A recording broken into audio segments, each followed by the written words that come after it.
इनके लबे रंगी की निछावर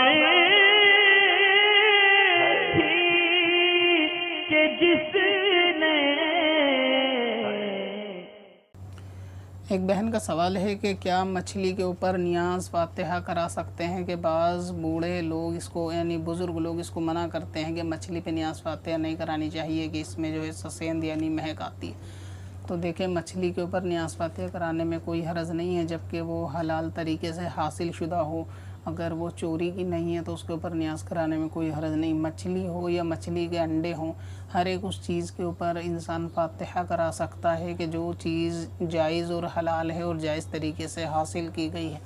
इसी तरीक़ा ये कोई मामला नहीं है कि किस चीज़ पे फातिहा कराई जाएगी या किस चीज़ पे नहीं, बल्कि खाने को आगे रखना तो ये ज़रूरी भी नहीं है। आप बिना खाने को तैयार करें भी इसाले सवाब जिसको चाहें कुरान पाक पढ़ कर सकते हैं।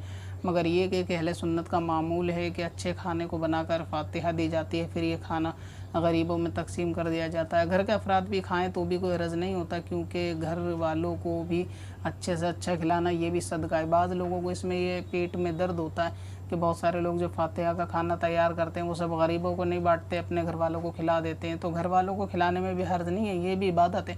बल्कि हदीस पाक के अंदर तो अपनी बीवी को एक लुक़मा भी अगर कोई शौहर खिलाता है तो ये भी उसका जो है ना सदक़े में शुमार किया जाता है। तो इतना खाना अगर घर वाले बच्चे वगैरह खाएंगे तो इसके अंदर भी कोई हरज नहीं होता। तो हर वो चीज़ जो जायज़ है, हलाल है, अब चाहे वो दूध हो, पानी हो, बिस्कुट हो, मछली हो, बच्चों की टॉफ़ियाँ हो, A to Z कोई भी चीज़ हो कि जो जायज़ है उसके खाना मुसलमान को हलाल है तो उसके ऊपर फातिहा दे सकते हैं, इसके अंदर शरन कोई हरज नहीं है।